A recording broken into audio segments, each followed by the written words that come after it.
Okay, there we go. All right, so let's go ahead and get this meeting called to order. This is the Fire Commission meeting for July 25th, 2024. We're running a little late. I got 7:11. First order of business is to approve 2 months' minutes, which is April the 18th and May the 16th. Everybody had a chance to review those, look over those, see any additions or deletions that need to be made or corrections. Okay? Make a motion to approve minutes as presented. Both? Can you approve one at a time, please? Yes, sir. We'll go ahead and we'll do, got a motion to approve April the 18th? Second. Second. All in favor? Aye. All right. May 16th, same thing. Any kind of corrections, deletions, additions, or deletions? Hearing none, I need a motion to, I'll make a motion. All right. I make a motion to approve those minutes as are. Need a second? Second. All in favor? Okay. Moving right along, Radio Commission Communication Committee report. I will say the presentation will cover all of that. Okay. Good deal. Good deal. All right, with that being said, let's move right on to you. Sure. Director? We're gonna do a radio presentation about the technical services and everything that's going on with that, to give you an update. With that, I'm gonna bring Eli, up, for the presentation. And you should have a PowerPoint coming up with that also, to kind of go over, with that new position and all the different stuff that they're covering. We've had a couple questions on what are they doing, so we wanted to give you an update on what technical services are doing for radios and for the whole gamut.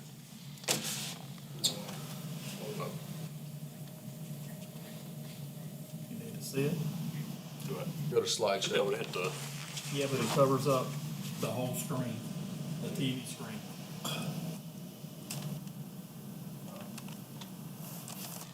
It should click slideshow. It covers the whole viewing screen of the cameras. Oh, okay. all right. So, we'll, just kind of talk through this kind of quickly. So traditionally, all the technical services kind of functions, radios, IT, phone services, lots of different things have been shared among different people who work for emergency services. Last year, there was a need identified to try to formalize that into a role.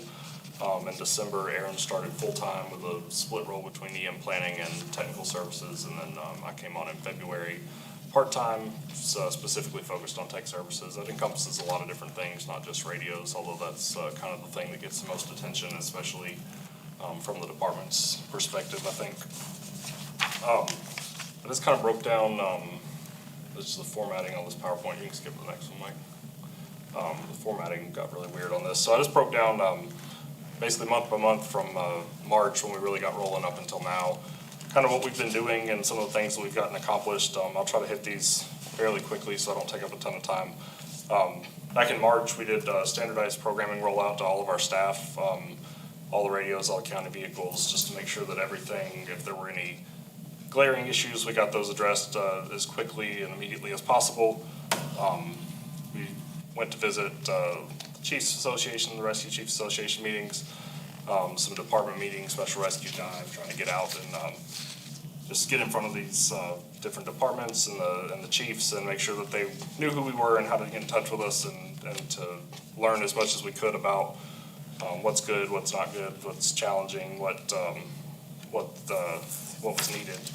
And that's kind of how we directed our work over the last several months. We've been actively engaged with the radio committee, working to get a countywide template designed and deployed. And then we've been meeting, we meet routinely every month with the dispatch team from the county, from Prisma, from ambulance service, and with Chief Carroll and the rescue side, and are engaged in those conversations to make sure that the technical pieces of dispatch coordination are supported from our end. In April, we moved to completing a full inventory and reallocating a lot of different radios for our county staff. We moved to a station assigned radio model with shift officers having take-home radios. It's helped us maintain better accountability, make sure that radios were ID'd correctly, that as the fire service grows, we're able to support the needs there with the resources that we had. We did an initial meeting with Sheriff's Office, Technical Services, people from dispatch, and that's transitioned into a quarterly meeting that we're having routinely now. We're also involving Sergeant Sayer from the drone side and the county's IT department to make sure that kind of all the people that deal with technology are getting together and sitting down and getting on the same page quarterly, and we're working towards projects cooperatively and moving in the same direction. We've been tasked with kind of having some oversight and a single point of contact with Motor Pool and working with them to address upfitting and any issues that come up with radios, emergency equipment, electronics, those types of things related to vehicles. Certainly Lieutenant Delameter's still dealing with maintenance specific things. We're just trying to help support his work on that side with some of the electronics specifically and upfitting. We have, again, working with Lieutenant Delameter, been able to get a more complete inventory of all the vehicles that the county maintains and kind of the status on radios and any electrical issues with those, and been working through getting those addressed. And then also done a lot of work with our Cradlepoint GPS and internet devices to work towards a location-based dispatching program for specifically the OC squad units. In May, did a lot of work with within the EOC, getting a good inventory done, getting a lot of equipment and assets updated, tracked, inventoried, getting rid of some things we didn't need, just kind of a good inventory there. We did site visits to all the repeater sites and tower sites, got good pictures, got good data on that. There's been a lot of just anecdotal information over the years that that we went out and were able to just verify what's where and what works, what doesn't, and those types of things.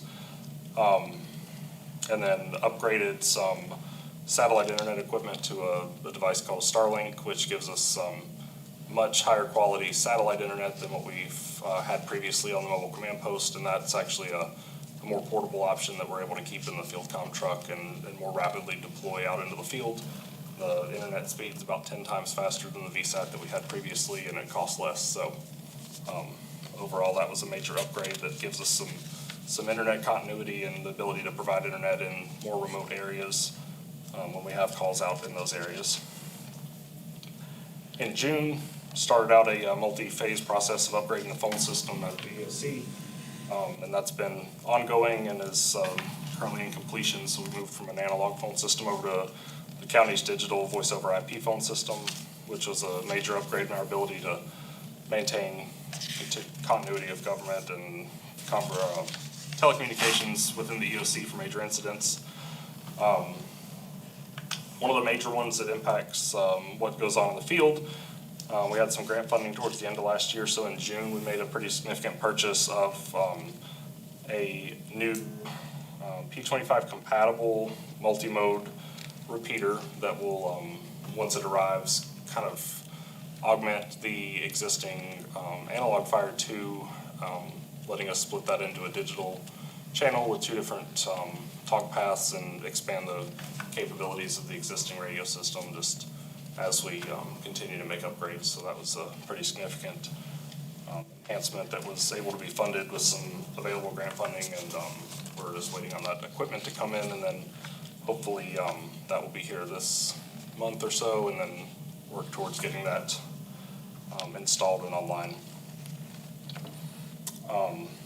And along those same lines, we've also engaged with a vendor that came in and did a feasibility study, basically sat down, talked to us about our existing radio system, goals for the future, what capabilities we'd like to have, who we'd like to be able to talk to, those types of things. And then went out and did site visits again at all the tower sites, and they got some good information. They're working on developing a report basically to bring back and say, you know, here's a multitude of different options that you could look at in the long-range planning posture to expand, enhance, and improve the radio system over time. So we're, as opposed to looking at, we want this specific type of system or band or any of that type of thing, we're basically just said, come in, look at what we have here, what goals we have, and then report back with a multitude of different ways that we can achieve that, and then we can kind of from there begin that long-range planning process of how we fund that and those types of things. And then just this week, for July, just this week, we received 9 new Kenwood NX 5000 series radios that are going to be assigned to support the operations for Station 21. Those will go to their station assigned radios and then also to the shift officers there. And then those are compatible and will be able to be paired with their MSA air packs, which is a major step forward in supporting their safety and communications when they're in those IDLH environments. Tech Services, we participated in the dress rehearsal and then subsequently we'll be participating in the August full-scale exercise for the nuclear station, supporting technology needs there. Just this week, we're finishing up the phone system transition and completed the installation and testing deployment of station alerting for Station 21. So lots of stuff that's been ongoing from basically February up until now, a lot of things that we've been able to check off the list and get completed. Not all of that is stuff that's gets seen every single day from crews out in the field running calls. So that's kind of why we wanted to go through and just kind of touch on some of the things that we do and what we've been up to and all that for some ongoing projects that we've got.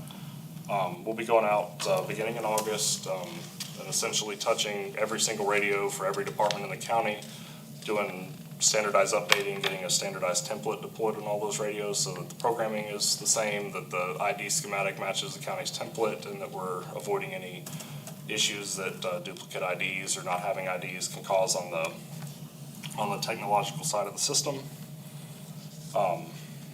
We've also developed a standardized radio equipment standard for providing a couple different options to try to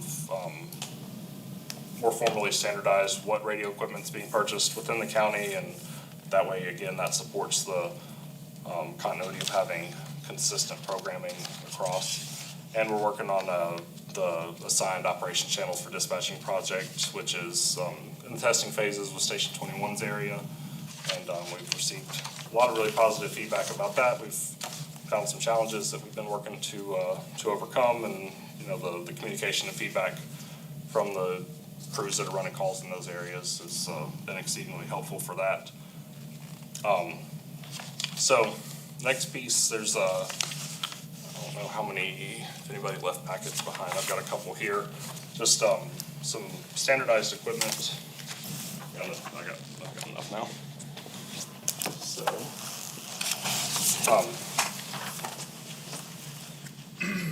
what you'll find in this packet is Motorola and Kenwood options for portable mobile radios. And then at the very end, there's a tri-band radio option just for some information. We've had some questions from different chiefs about those, so we included that. Essentially, the goal for doing the standardized equipment was to provide options for 2 different manufacturers for 2 different types of radios that have been tested and shown to work on our system. There's pros and cons to both. Historically, we've had Motorola equipment in the county. With some new things that have been released with Kenwood, we found a lot of benefit in those. As I mentioned, that's what we're deploying at Station 21, and that the primary sell there was because it does support the MSA air packs and the pairing there. We have been able to test that process, and it does work quite well. Another factor that we considered was that the newer Motorola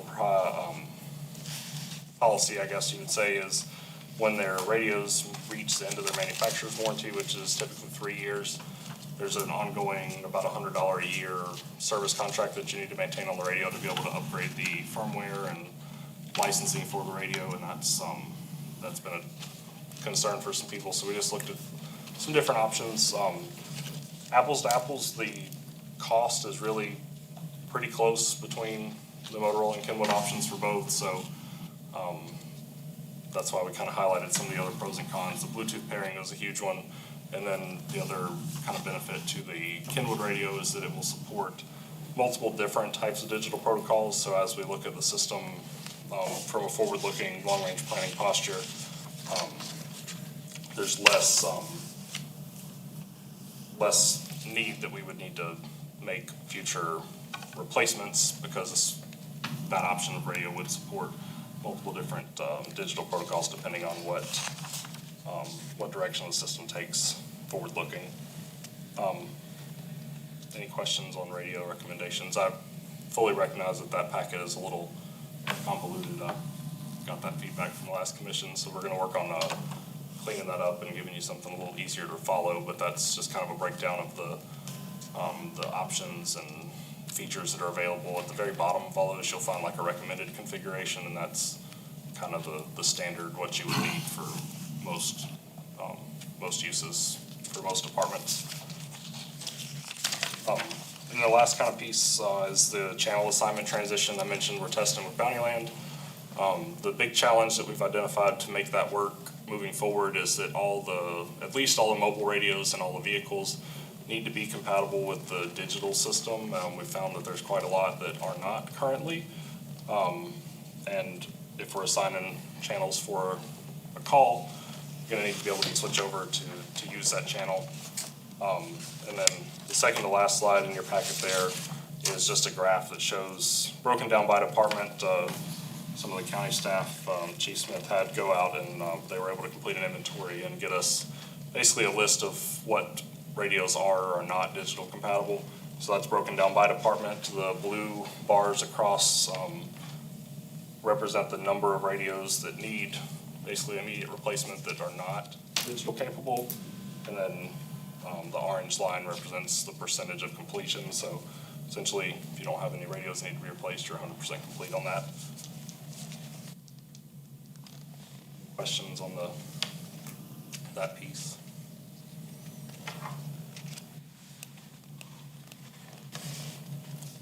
Very last slide in the deck was just contact information for Aaron and myself. I think most of you guys should have it. And then the only other kind of piece that I'll highlight is if you call the 4200 number, you normally would get Miss Cindy for forever.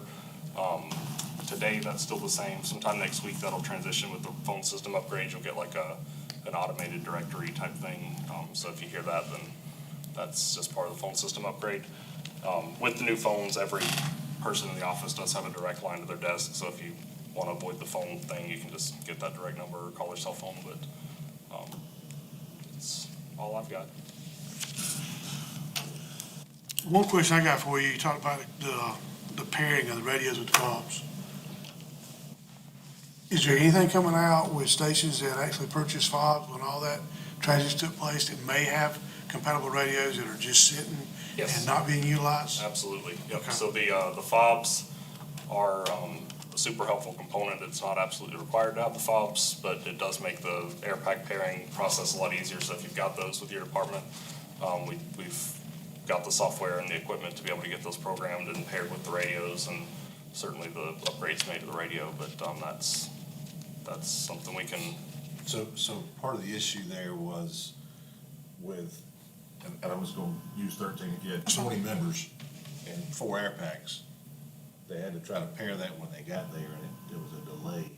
So, I don't know if there's anything to make that any quicker. One conversation I think you and I had at one time was having radios in the compartment with the air packs that was already paired with that pack, to make that a little quicker, but that may be the question you're asking, to make that Well, easy. initially, what our mindset was we bought 5. We had 5 certified people. Each person was gonna get their personal fob.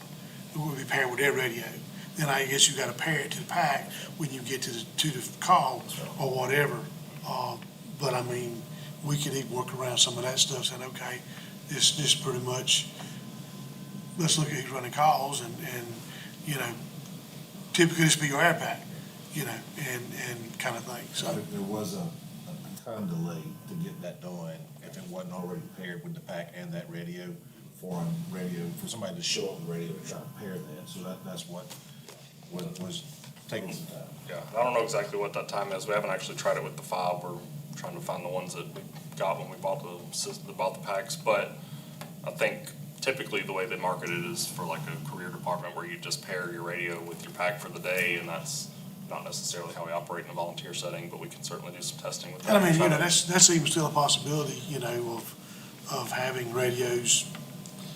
Of course, I don't know how you maintain your chargers and stuff on volunteer stations, you know, have them in there where that 5-bit radio goes together as a package deal, you know, as a possibility, but, We're more than happy to come out and do All some right, testing, yeah, and try to 'cause come up with the best practice, but we do have the equipment to make it work. And we've got the 5 and at least one radio, so Right. we can play with it, see if it works. If it don't, then we know, and if it don't, we got 5 fobs for sale. Just saying, there's no point in. Crossroads bought fobs Okay. sometime early last year, when we were working through trying to get those pairings done. One of the other questions I had, which is encouraging to hear, but you made a comment about the new thing that 21's doing up there with your station, where they're being assigned a channel when they go out, you get positive feedback. What's the positive feedback? What's good about it? What are you hearing? So the main benefit that we're hearing is that everybody's on one channel. You're not having, you know, some Rescue 1 people that are on rescue, some of the rescue people switch to fire, and then if you are, no matter which channel you're on, if they're dispatching other calls, you're hearing all that traffic, or you may have multiple calls going on. They're just more focused, you know, you're on the one call and able to focus on that one call. I should say, I'll add from our staff, it's like he said, you don't have all the other stations that are getting toned with their calls and all that radio traffic in the background. You got a dispatcher that's listening to your channel and your call, and that's all. And so when you're assigned to that channel, they can't monitor other channels because you can't scan when you're on digital. But when you're assigned to a call, you're on a call. And that's the only call you're on right now. So if there's another call goes out in your area, that somebody else has got to get that call because you're on a call. So that's one of the things we've heard on feedback from our people is they're not having to listen to the whole county being dispatched or waiting for their turn to get on the radio. So in the future, that's what we want to do is to be able to assign calls to channels and a dispatcher is listening. Specifically, major calls, structure fires, going to a VTAC channel, dispatchers aren't monitoring that. They can't hear it. So we need somebody else helping them listen for a mayday. And having that on a channel that dispatch can hear and monitor is another. Agree, understand perfectly. However, and I know, thank you for what y'all doing with radio systems. Had several communications over the last several years where you hear me on my handheld, but dispatch saying, hey, I can't copy, go somewhere else. So really, is it helping? So one of the things that we're trying to do with that is some of those dispatch can't hear is because of programming, okay? Another one is that they're too busy and because of they're filtering the channels. Because understand, they're listening to Rescue Channel and the Fire Channel. So if you're not scanning both of those, you're getting half of the traffic for that same call plus everything else. And so this way, it's all on one for the incident commander, every bit of traffic.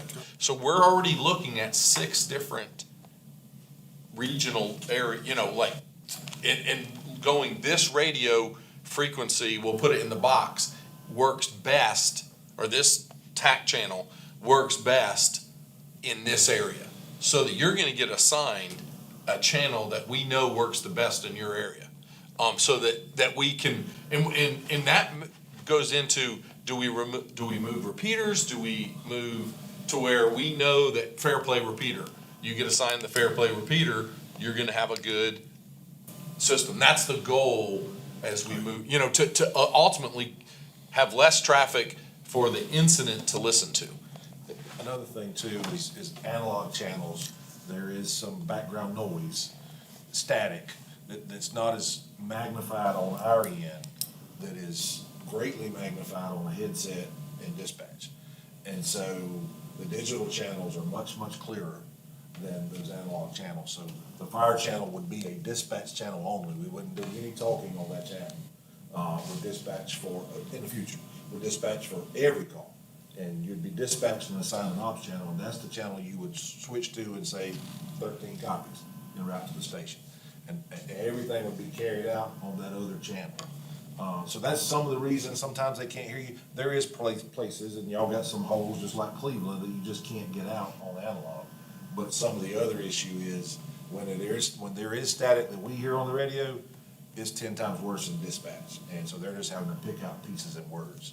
So going to this other way, adding more digital repeaters out there to give us those channels to go to is gonna improve communications on the fire ground. And eliminate communications on one dispatch channel. How many times do you hear dispatch say, break or stand, all units stand by, and then they gotta call somebody else out? That won't be a problem. Because those calls that have already been dispatched are gone to another channel. We won't talk on that dispatch channel. Well, yeah, I get you, but I have a question. We still got one dispatch, right? There's multiple dispatchers. There is a Okay. fire dispatcher, but if they're tied up, the other one takes a call, they can dispatch as well. Okay, So- because what I was about to say was, we got something going on, and they got another call got to go out. That one dispatcher has got to stand by anyway, so they can get this one out. They have several people on shift that Okay.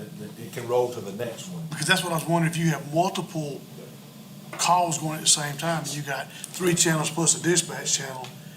And the problem's gonna be if you have 2 structure fires going on at the same time in the county. That's what it's gonna be. That's Well, I what it's gonna mean- stretch them thin.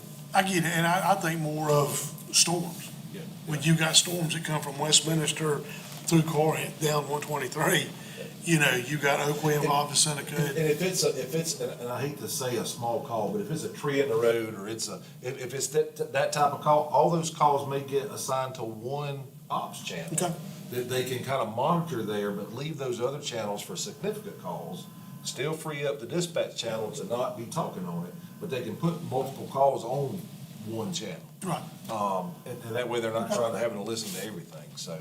I'm curious. I would just, Eli, don't let me step out and say something that I No. shouldn't have said, but that's the way I kind of see some of that stuff in the future. And that's kind of our thought really, is to have maybe one channel that's like single unit response fire, like alarms and stuff, and then one call for normal medical calls, and then those are like your 2 that you're using most of the time, and then we've got the rest of those ops channels that are larger incidents that are split up, and there's we've even had some conversations with the hospital about they've got some ops channels on their system, and being able to create patches between not just our dispatch channels so you can hear their dispatch, but even patching some ops channels to where if, the ambulance and we're all going to the same call, you're able to talk directly to them on that channel that you've been assigned to.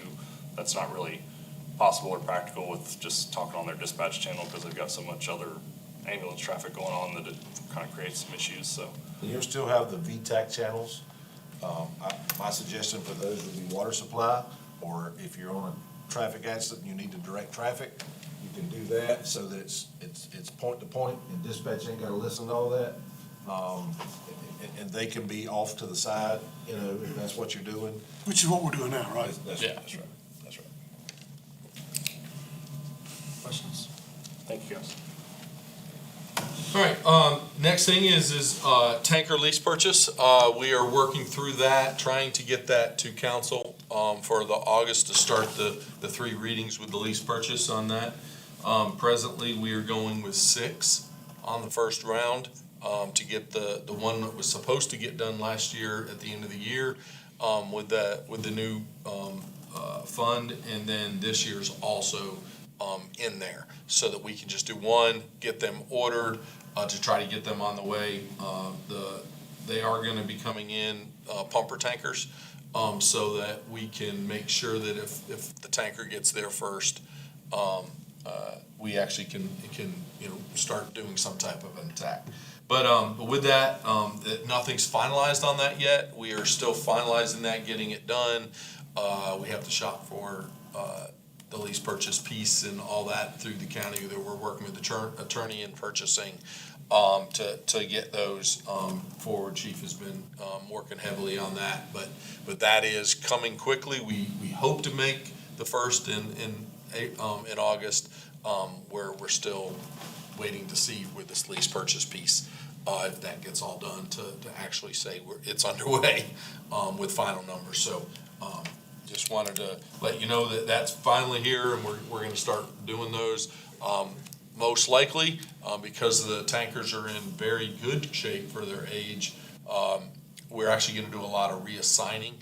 There's only a couple that we may pull out of service. We would just increase the fleet for those, as we have some old engines that are actually very old that we're listing as a tanker.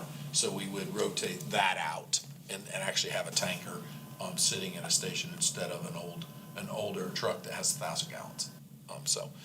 We're working through that shuffle, as we call it, to figure out what's coming, what's going, but to do the best thing to make sure we have water. As we all know, we're water shuttle, so we need to make sure we get enough water coming to those things. So, any questions? I will add, and I'm sorry, the last commission meeting, I provided a drawing for the tanker we were kind of looking at. We've went back and added ladders to the outside of the tanker, and pike poles, so it truly can function as an engine. That's all you got, Director? That's all I have. All right, Chief? Volunteer incentive is coming up in a couple of months. So just a reminder of the requirements for the incentive program: 20 hours of training, some type of certification, whether it be emergency responder or pump ops, fire training, or fire certification, as well as a valid CPR card, a valid first aid card, which was on the incentive last year, but it wasn't really a bullet point, but this year it is, as well as the 1 hour events of command training. We've had several classes at headquarters. I know Honeycutt and Gordon and Mike has even delivered some too out in the rescue and the volunteer departments. If you haven't got one yet, you need one scheduled, please reach out to Honeycutt, Chief Hollifield, and we'll get your training done. That 1 hour could also count toward that 20 hours of training that you need for the year. So just don't let your departments wait till the last minute and go, I don't have first aid. Cause we're trying to tell everybody, I've sent it out, I made a note here to send out another email reminder. I try to do that in the morning, just to send all the departments as well, so that they can't say they wasn't notified that they needed to have that first aid and that instant command training. 1% equal distribution. I sent out an email last week to all the departments, and that I needed to know if they were wanting to participate with the 1% equal distribution. And I needed a response on the email stating, yes, we were, or no, we were not. And I've heard from about 75% of the departments. I emailed the remaining departments that hadn't responded again this morning to say, are you planning to, or are you not? I need to get that information to the treasurer so they can start their calculations. In the meantime, on the email, I also provided a signature form that must be signed by 51% of the department agreeing to the equal distribution. And then as soon as I get those numbers and checks, then I gotta have everybody's signature forms prior to the checks being dispersed. We'll get those out. And those normally come out September, October, I think is normally when I get the checks. So, I wanted to try to get the forms out to you now, let you, when you have your monthly meeting, go ahead and get those signature forms done, but at least acknowledge my email, yes or no. But most have, but there's still a few that hadn't responded back yet. That's all I got.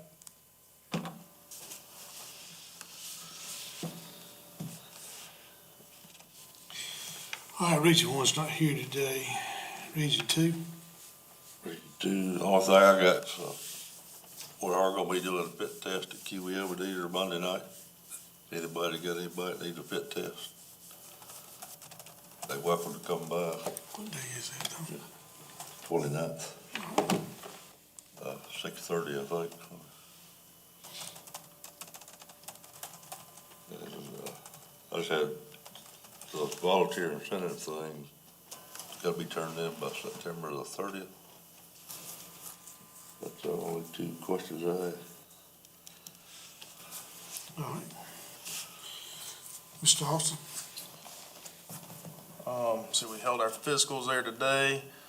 Just for the good of the group, I got a note from Mr. Honeycutt saying that August 12th, Friendship has the IC training, and August 19th, Fair Play does. So if anybody still needs it, I'll be attending one of those.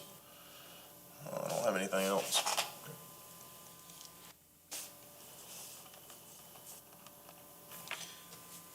12th is Friendship. And Rescue One's also doing one on the 12th. Okay. Any Fair Play?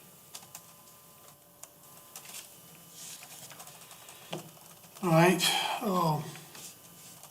down to me, just looking at our areas, are we full staff people yet?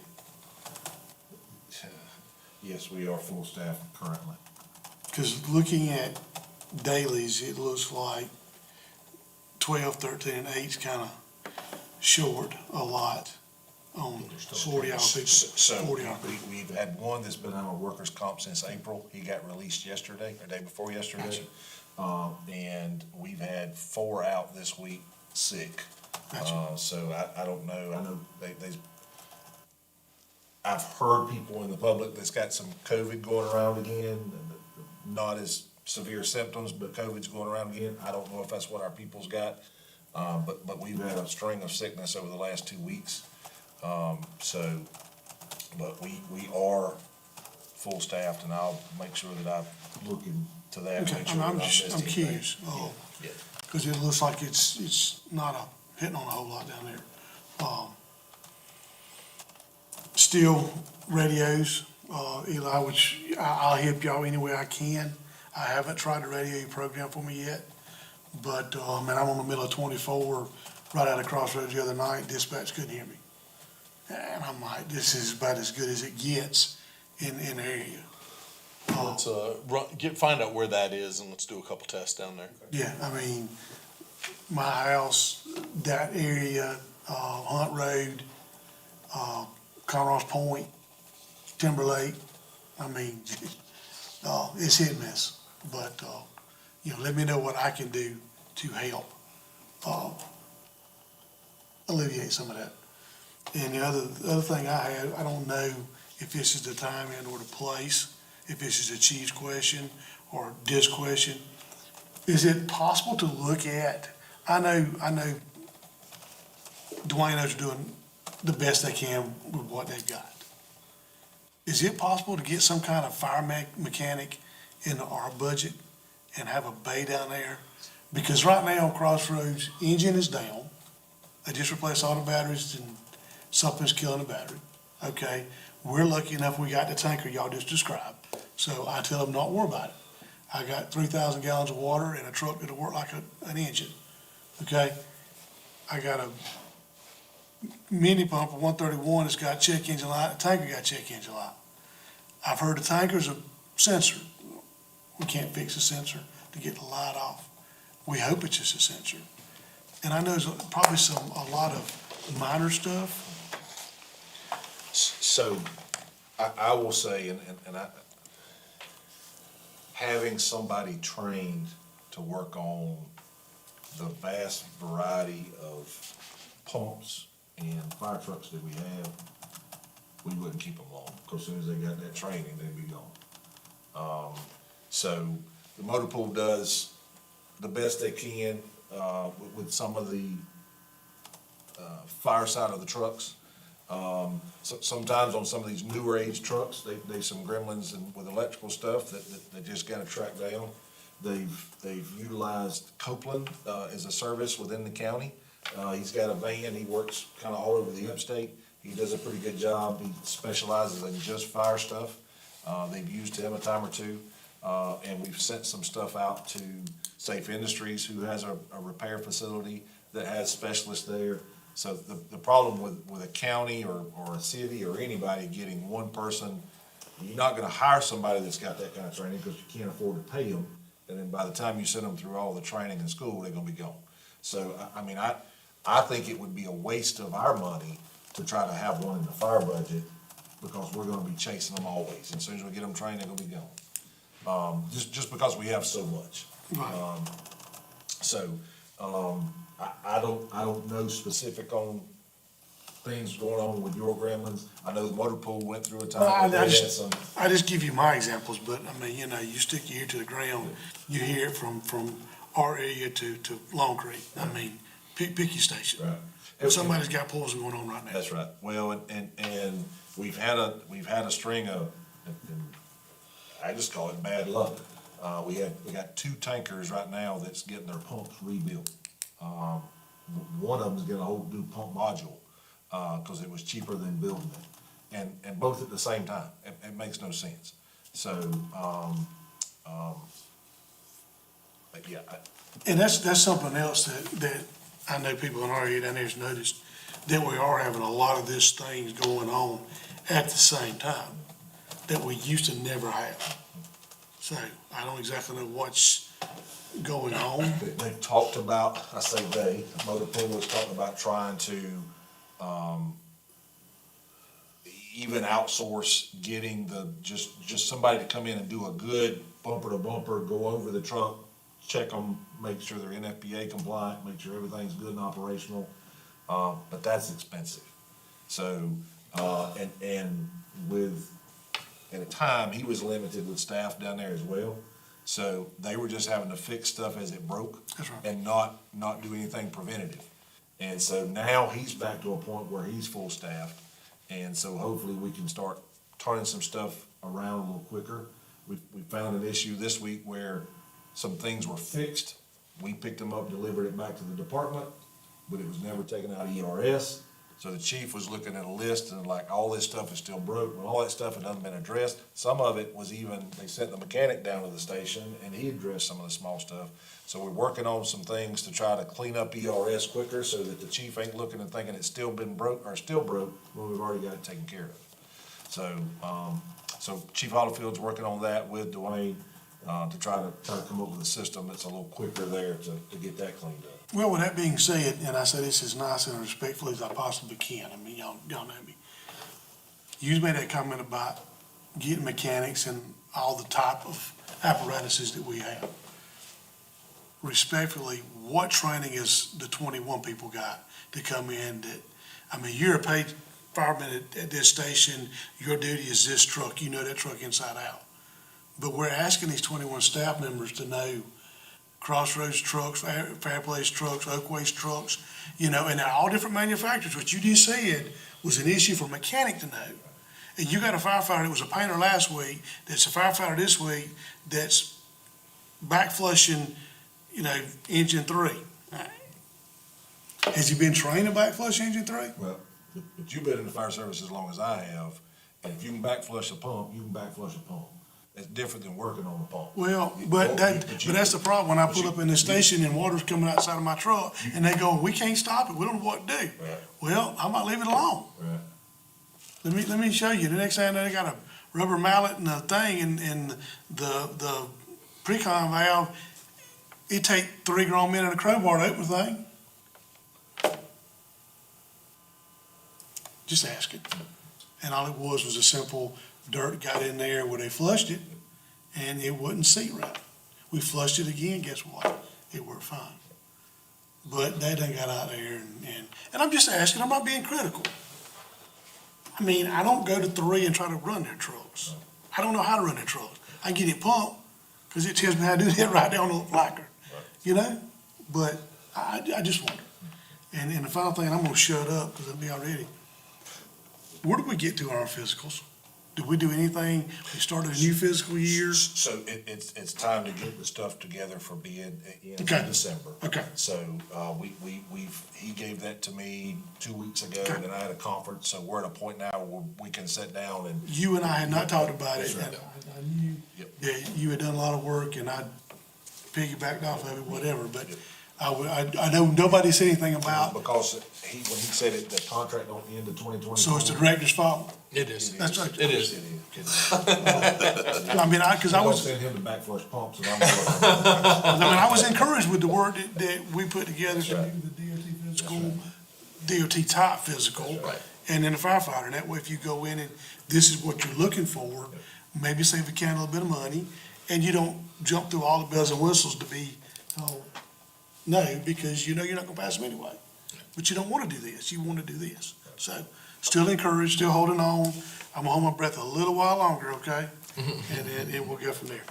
That's all I got, and then Terry's not here, so, with that being said, anything for the betterment of this group? I don't know. I did have another question on the physical he brought up, sorry. You fine? Like me, I have to get a CDL physical and a firefighter physical.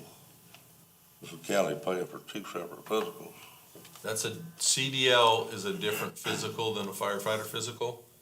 And, so there are actually two different physicals, and CDL says it has to be done CDL. Yes, you know, the It's a firefighter different drug physical. test, it's a different, there are different processes. I would say 15 years ago, they would just sign your paperwork when you come through. So that's what, well, when I worked there, I done the fire physical, and then you just had to pay $52 extra to give you a CDL card. But I don't want a full physical cost. I'm sure. But I can vouch that when we looked at those things, the fire physical was completely left field from. Well, that's a lot more strenuous than the Yes. CDL physical. The CDL physical ain't done. So. All right, That's all the question. you got it, Tony? Good? Good. We need a motion to adjourn. I make a motion to adjourn. Need a second? Aye. All in favor? Motion adjourned.